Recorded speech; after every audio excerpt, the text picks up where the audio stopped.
Hello students, welcome to Shiny Maths. 9ஆம் வகுப்பு பயிற்சி 8.3ல் 5வது கணக்கு பார்க்கலாம். தரவுகளின் முகடு காண்க.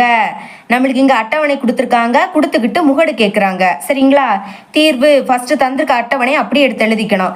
இங்கே வந்து கீழே கீழே எழுதணும். ஃபஸ்ட்டு தந்திருக்காங்க பார்த்தீங்களா மதிப்பெண், அதை இந்த மாதிரி கீழே கீழே எழுதிக்கணும். அப்புறம் 2வது மாணவர்கள் எண்ணிக்கை, இதையும் கீழே கீழே எழுதிக்கணும். எப்போவுமே அட்டவணையில் 2வது இருக்கக்கூடியது எஃப். ஓகே, இதை எழுதிக்கலாம். இன்னொரு விஷயம், நம்மளுக்கு இங்கே அட்டவணையில் முதல் கொடுத்துருக்காங்க பார்த்தீங்களா, இது வந்து குழு மதிப்பாக கொடுத்துருப்பாங்க. 0லேருந்து 10, 10லேருந்து 20, இந்த மாதிரி குழு மதிப்பாக கொடுத்துருந்தா முகடு கண்டுபிடிக்கக்கூடிய ஃபார்முலா இதுதான். ஞாபகம் வச்சுக்கோங்க. இதை வச்சு தான் இந்த சம்மை நம்ம சால்வ் பண்ண போகிறோம்.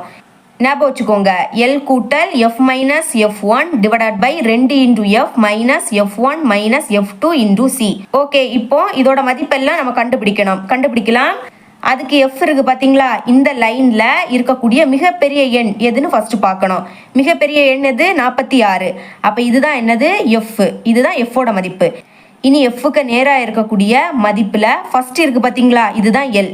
எல்லோட மதிப்பு 20. இனிமேல் எஃப்க்கு முன்னாடி இருக்கக்கூடியது எஃப்1. எஃப்1ஓட மதிப்பு 38. அப்புறம் எஃப்க்கு அடுத்து இருக்கக்கூடியது எஃப்2. ஓகேங்களா? இனி சி. சீனா என்னன்னா பிரிவு நீளம். இப்போ பாருங்க, 10லேருந்து 0 கழிங்க 10, 20லேருந்து 10 கழிங்க 10, 30லேருந்து 20 கழிங்க 10.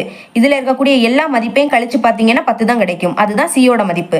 இப்போ அதை தனியாக எடுத்து எழுதிக்கலாம். C is equal to 10. இனி எஃப்போட மதிப்பு என்னது? 46. அப்புறம் எஃப்1ஓட மதிப்பு என்னது? 38. அடுத்த எஃப்2ஓட மதிப்பு என்னது? 34. கடைசியாக எல்லோட மதிப்பு என்னது? 20 எழுதிக்கலாம். இப்போ இந்த மதிப்பு எல்லாத்தையும் இங்கே பிரதியிட்டாலே போதும். எல்லோட மதிப்பு 20 கூட்டல் எஃப்போட மதிப்பு 46 மைனஸ் எஃப்1ஓட மதிப்பு 38 டிவைடட் பை 2 இன்டூ எஃப்போட மதிப்பு 46 எழுதிடலாம். அப்புறம் மைனஸ் எஃப்1ஓட மதிப்பு 38. அடுத்த திரும்பவும் மைனஸ் எஃப்2ஓட மதிப்பு 34.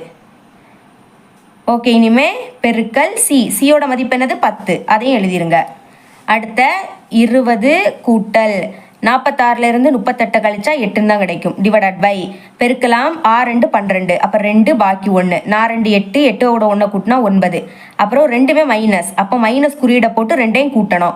8 4ஐயும் கூட்டினா 12, 2 பாக்கி 1, 1 3 கூட்டினா 4, 4 கூட 3 கூட்டினா 7. அப்புறம் இன்டூ 10. இனிமே 20 கூட்டல் 8 டிவைடட் பை 92லேருந்து 72 கழிச்சா 20ன்னு கிடைக்கும். இன்டூ வெளியே 10 கேன்சல் பண்ணலாம். இந்த 0வும் இந்த 0வும் கேன்சல் ஆகிடும். இனி 2ஆம் வாய்ப்பாடு கேன்சல் பண்ணலாம். 2 2, 4 8. அப்போ இங்கே 20 இருக்கு. அடுத்த கூட்டல் இங்கே பாக்கி 4, 20ஐயும் 4ஐயும் கூட்டுங்க 24ன்னு கிடைக்கும். இதுதான் முகடு. பார்த்தீங்களா, ரொம்பவே ஈஸியாக அந்த சம்மை சால்வ் பண்ணிட்டோம். இவ்வளோ தான் இந்த சம். 6வது கணக்கு பார்க்கலாம். தரவுகளின் சராசரி இடைநிலை அளவு முகடு காண்க. இங்கே நம்ம 3 விஷயம் கண்டுபிடிக்கணும். சரிங்களா? அட்டவணை கொடுத்துருக்காங்க. ஃபர்ஸ்ட் சராசரி கண்டுபிடிக்கலாம். எப்போவுமே அட்டவணையில் மேல் வரிசையில் இருக்கக்கூடியதை இந்த மாதிரி எழுதிக்கணும். அடுத்த 2வது வரிசையில் இருக்கக்கூடியதை அடுத்த எழுதிக்கணும். எப்போவுமே 2வது வரிசையில் இருக்கக்கூடியது எஃப். சரிங்களா? அதையும் எழுதிக்கலாம். இப்போ நம்ம சராசரி கண்டுபிடிக்க போகிறோம். சராசரி கண்டுபிடிக்கணும்னா இந்த மாதிரி ஒரு 4 பாக்ஸ் போட்டுக்கணும். இனிமேல் நீங்கள் செக் பண்ணணும். அதாவது இங்கே லாஸ்ட் இருக்குது பார்த்தீங்களா, 34. இதுதான் அடுத்ததில் ஃபர்ஸ்ட் இருக்கணும். ஆனால் பாருங்க 35 இருக்குது. இங்கே லாஸ்ட் இருக்கக்கூடியது அடுத்ததில் ஃபர்ஸ்ட் இருக்கணும். ஆனால் இங்கே இல்லை, தொடர்ச்சியாக நம்மளுக்கு இல்லை. நம்ம இங்கே தொடர்ச்சியாக ஆக்கணும். அதுக்கு என்ன பண்ணணும்னா, எப்போவுமே ஃபர்ஸ்ட் இருக்குது பார்த்தீங்களா, இதில் இருந்து 0.5 கழிக்கணும். அடுத்த 2வது இருக்கக்கூடியதில் இருந்து 0.5 கூட்டணும். ஓகே, நான் இப்போ 25க்கு கூட 0.5 கூட்ட போகிறேன். அப்போ 25 புள்ளி இல்லாததுனால புள்ளி போட்டுட்டு 0 எழுதிருங்க. அப்புறம் 0.5 அதை தானே கழிக்க போகிறோம். இப்போ கடன் வாங்கணும். இது 10 ஆகிடும், இது 4 ஆகிடும். 10லேருந்து 5 கழிச்சா என்ன கிடைக்கும்? 5. புள்ளிக்கு நேரம் புள்ளி வச்சுருங்க. அப்புறம் 4, அடுத்த 2. அப்போ என்ன கிடைக்குது? 24.5 எழுதிடலாம். 24.5. இனி 34க்கு கூட 0.5 கூட்டணும். இங்கே ஈஸி தான். 34 அப்படியே எடுத்து எழுதிருங்க. அப்புறம் புள்ளிக்கு அடுத்து 5ன்னு போட்டுருங்க. இதையும் கழிக்கிறது ஈஸி தான். 35லேருந்து 1 கழிங்க. கழிச்சா என்ன கிடைக்கும்? 34. அடுத்த 0.5ன்னு போடுங்க. இங்கே வந்து 0.5 கூட்டணும். அதுக்கு நீங்கள் 44 அப்படியே எழுதிக்கிட்டு 0.5ன்னு எழுதிக்கணும். ஓகே, 45லேருந்து 1 கழிச்சா 44, அப்புறம் 0.5. இனி 54, அதுக்கு கூட 0.5ன்னு எழுதிருங்க. இங்கே 55லேருந்து 1 கழிச்சா 54, அப்புறம் 0.5. 64 இருக்குது, 64.5. ஓகே, 65லேருந்து 1 கழிச்சா 64, அப்புறம் 0.5. 74 இருக்குது, அப்புறம் 0.5. 75லேருந்து 1 கழிச்சா 74, அப்புறம் 0.5. இங்கே 84, அப்புறம் 0.5. இப்போ பாருங்க தொடர்ச்சியா இருக்கு. இங்க லாஸ்ட் என்னது இருக்கு? 34.5. அதுதான் அங்க தொடங்கி இருக்கு. இப்போ நம்ம தொடர்ச்சி ஆக்கிட்டோம். இனிமே மைய மதிப்புனா 24.5க்கும் 34.5க்கும் இடையில இருக்கக்கூடிய நடு மதிப்பு என்ன, அதை தான் கண்டுபிடிக்கணும். அது இங்க என்ன வரும்னா 29.5. இல்லாட்டா என்ன பண்ணணும்னா இந்த ரெண்டையும் கூட்டணும். கூட்டிக்கிட்டு 2ஆல வகுக்கணும். ஓகே, கூட்டலாம். 24.5ஐயும் அப்புறம் 34.5ஐயும் கூட்டுறோம். 5 கூட்டினா 10, அப்ப 0 பாக்கி 1. இனி அடுத்த புள்ளி, அதனால புள்ளி வச்சுக்கலாம். 4 1 கூட்டினா 5, 5 கூட 4 கூட்டினா 9, 3 2 கூட்டினா 5. புள்ளிக்கு அடுத்த 0னா அந்த 0 வேண்டாம். இப்போ 59 2ஆல வகுக்க போறோம். 5ல 2 எத்தனை வாட்டி இருக்கு? 2 வாட்டி. 2 4 கழிச்சா 1. அடுத்த நம்பரை இறக்கிக்கலாம். இப்போ 19ல 2 எத்தனை வாட்டி இருக்கு? 9 வாட்டி. 9 2 18 கழிச்சா 1. இனி இறக்க எதுவுமே இல்லை, அதனால புள்ளி வச்சுக்கிட்டு இங்க 0 இறக்கிக்கலாம். இப்போ 10ல 2 5 வாட்டி இருக்கு. 2 10 கழிச்சா 0. பாத்தீங்களா? 29.5. இந்த மாதிரி கண்டுபிடிக்கலாம். இனி 34.5க்கும் 44.5க்கும் இடையில இருக்கக்கூடிய நடு மதிப்பு 39.5. ஓகே, அடுத்ததுக்கு என்ன வரும்னா 49.5. ஈஸி தான். 49க்கு அடுத்து என்ன வரும்? 59, அப்புறம் 0.5. 59க்கு அடுத்த 69.5. அடுத்த 69க்கு அடுத்த என்னது? 79.5. ரொம்பவே ஈஸி தான். இனிமே f இன்டு எக்ஸ், அதாவது எஃப்னா இது, சரிங்களா? மைய மதிப்பு தான் எக்ஸ். இப்போ இது ரெண்டையும் பெருக்கிட்டாலே போதும். பெருக்கலாம். 4ஐயும் 29.5ஐயும் பெருக்கிடலாம். 29.5 அப்புறம் 4, 4 20, அப்போ 0 பாக்கி 2. 9 4 36, 36 கூட 2 கூட்டினா 38, அப்போ 8 பாக்கி 3. இனி 4 2 8, 8 கூட 3 கூட்டினா 11. இங்கே ஒரு நம்பர் தள்ளி புள்ளி இருக்கு, இங்கே புள்ளி வைக்கலாம். புள்ளிக்கு அடுத்த 0, அதனால அந்த 0 வேண்டாம். இப்போ என்ன கிடைக்குது? 118. எழுதிடலாமா? 118. ஓகே, இனிமே 8ஐயும் 39.5ஐயும் பெருக்கணும். நீங்க பெருக்கி பாருங்க, எனக்கு தெரியும், அதனால எழுதிக்கிறேன். 316. அப்புறம் 10ஐயும் 49.5ஐயும் பெருக்குனா 495 கிடைக்கும். அடுத்த 14ஐயும் 59.5ஐயும் பெருக்குனா 833 கிடைக்கும். அடுத்த 8ஐயும் 69.5ஐயும் பெருக்குனா 556 கிடைக்கும். லாஸ்ட் 6ஐயும் 79.5ஐயும் பெருக்குனா 477 கிடைக்கும். ஓகேங்களா? இனி சராசரி கண்டுபிடிக்கக்கூடிய ஃபார்முலா எழுதிக்கிறேன். இங்க வந்து நான் நேரடி முறையில தான் சால்வ் பண்ண போறேன். அப்ப நேரடி முறையில சராசரி கண்டுபிடிக்கக்கூடிய ஃபார்முலா என்னன்னா X bar is equal to summation of F into X divided by summation of F. Okay, இப்போ நம்மளுக்கு summation of F into X அதோட மதிப்பு தேவை. அதுக்கு எஃப் இன்டு எக்ஸ் இருக்கு பார்த்தீங்களா, இது மொத்தத்தையும் கூட்டணும். கூட்டினா என்ன கிடைக்கும்னா 2795. இதுதான் சமேஷன் ஆஃப் எஃப் இன்டு எக்ஸோட மதிப்பு. பிரதியிடலாம். 2795 டிவைடட் பை, இனி சமேஷன் ஆஃப் எஃப், அதாவது எஃப் இருக்கு பார்த்தீங்களா, இது மொத்தத்தையும் கூட்டினா நம்மளுக்கு சமேஷன் ஆஃப் எஃபோட மதிப்பு கிடைக்கும். நீங்கள் சைடில் கூட்டி பாருங்க, இதை கூட்டினா நம்மளுக்கு 50 கிடைக்கும். ஓகேங்களா? அதே நான் இங்கே பிரதியிடியேன் 50. இப்போ 5 வாய்ப்படி கேன்சல் ஆகும். 5 25 பாக்கி 2, இப்போ இது 29, திரும்பவும் 5 25 பாக்கிங்க 4, இப்போ இது 45, அப்போ 9 45. இனி 1 5 5 அப்புறம் 0. இதுக்கு மேலே கேன்சல் பண்ண முடியாது. அதுக்கு என்ன பண்ணணும்? 10ஆல வகுக்க போகிறோம். இங்கே ஒரு 0 தானே, அப்போ ஒரு நம்பர் தள்ளி புள்ளி வச்சாலே போதும். புள்ளி இங்கே வந்துடும். 55.9. புள்ளி இல்லாட்டா புள்ளி லாஸ்ட் இருக்குன்னு அர்த்தம். அப்புறம் ஒரு 0 இருக்கிறதுனால ஒரு நம்பருக்கு முன்னாடி புள்ளி வைக்கணும், அதனால புள்ளி இங்க வரும். இதுதான் சராசரியோட மதிப்பு. எழுதிக்கலாம். சராசரி எக்ஸ் பார் ஈக்குவல் டு 55.9. சரிங்களா? இனி இடைநிலை அளவு கண்டுபிடிக்கலாம். அதுக்கு இங்க ஒரு பாக்ஸ் போட்டுக்கணும். அதை ஃபர்ஸ்ட் போட்டுடலாம். இங்க என்ன எழுதிக்கணும்னா குவிவு நிகழ்வெண் எழுதிக்கலாம். குவிவு நிகழ்வெண். அது எப்படி கண்டுபிடிக்கணும்னா இங்க எஃப் இருக்கு பாத்தீங்களா, இந்த எஃப்ல இருக்கக்கூடிய ஃபர்ஸ்ட் நம்பர் அதை அப்படியே எடுத்து எழுதிருங்க. இனி இந்த நம்பரையும் இங்க இருக்கக்கூடிய அடுத்த நம்பரையும் கூட்டணும். 8 4 கூட்டினா 12, அப்புறம் 12ஐயும் அடுத்த நம்பரையும் கூட்டணும். கூட்டினா என்ன கிடைக்கும்? 22 எழுதிடலாம்.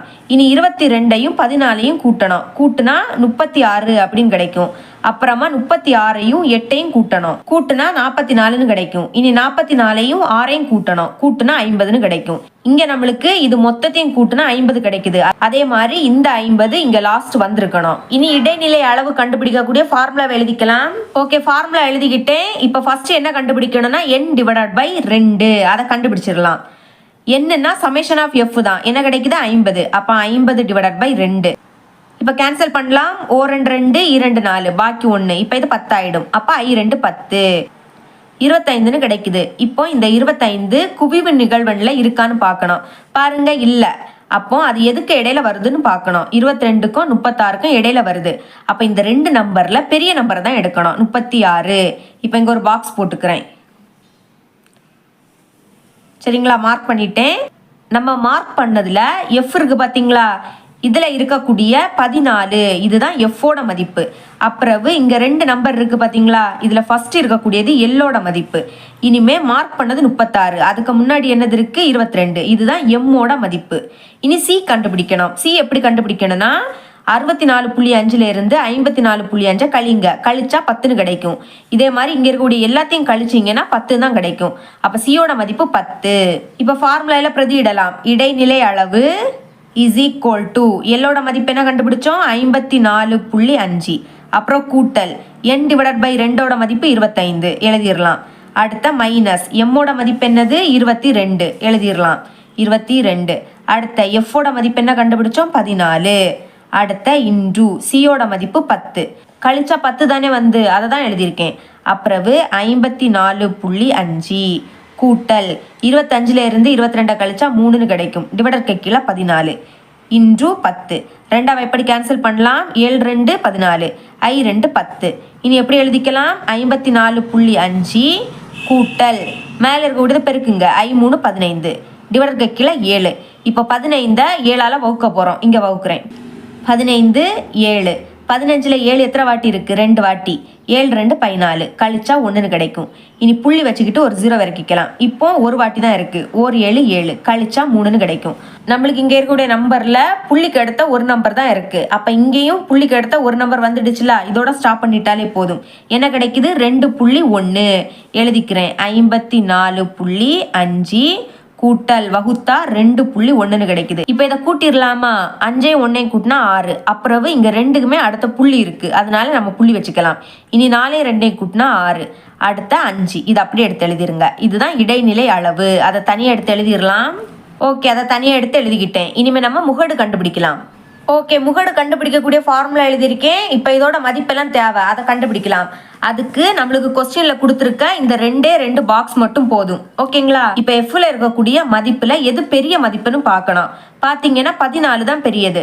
அப்போ இதுதான் எஃப். இனி எஃப்க்கு முன்னாடி உள்ளது F1. சரிங்களா, எஃப்க்கு அடுத்த உள்ளது F2.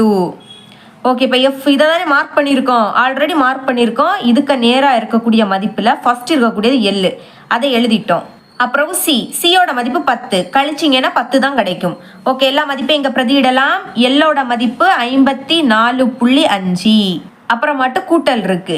இனி எஃபோட மதிப்பு என்னது 14, அப்புறம் மைனஸ் F1ஓட மதிப்பு 10 டிவைடட் பை 2 இன்டு எஃபோட மதிப்பு என்னது 14, அப்புறம் மைனஸ் F1ஓட மதிப்பு 10, அப்புறம் மைனஸ் F2ஓட மதிப்பு 8 எழுதிடலாம்.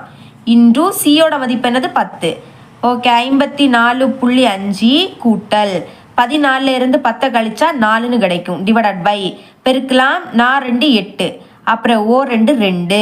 இங்கே பாருங்க ரெண்டுமே மைனஸ், அப்போ மைனஸ் குறியீடை போட்டு கூட்டணும். 10 8 கூட்டினா 18. அடுத்த வெளியே என்னது இருக்கு 10ன்னு இருக்கு, இன்டு 10ன்னு எழுதிக்கலாம். இனி 54.5 கூட்டல் 4 டிவைடட் பை 28ல இருந்து 18 கழிச்சா 10ன்னு கிடைக்கும். இன்டு வெளியே 10. இந்த 10ம் இந்த 10ம் கேன்சல் ஆகிடும். இனி பாக்கி என்னது இருக்கு 54.5 கூட்டல் இங்கே 4. இப்போ இது ரெண்டையும் கூட்டிடலாமா, இங்கே புள்ளி இருக்கு இங்கே புள்ளி இல்லை, அதனால புள்ளி போட்டுட்டு 0ன்னு எழுதிருங்க. 5 0 கூட்டினா 5, அடுத்த 2லையுமே புள்ளி இருக்கு, அதனால புள்ளி வச்சுக்கலாம். 4 4 கூட்டினா 8, அப்புறம் இங்கே 5. இதுதான் என்னது முகடு. பார்த்தீங்களா, முகடோட மதிப்பும் ஈஸியாக கண்டுபிடிச்சிட்டோம். இதுதான் இந்த பயிற்சியில் கடைசி கணக்கு. என்னோட டீச்சிங் உங்களுக்கு பிடிச்சிருந்ததுன்னா மறக்காம நம்ம சேனலை சப்ஸ்கிரைப் பண்ணி பக்கத்தில் உள்ள பெல் ஐக்கனை கிளிக் பண்ணுங்க. அப்போ தான் நம்ம அப்லோட் பண்ணுற வீடியோட நோட்டிஃபிகேஷன் உங்களுக்கு உடனே வரும். தேங்க்ஸ் ஃபார் வாட்சிங்.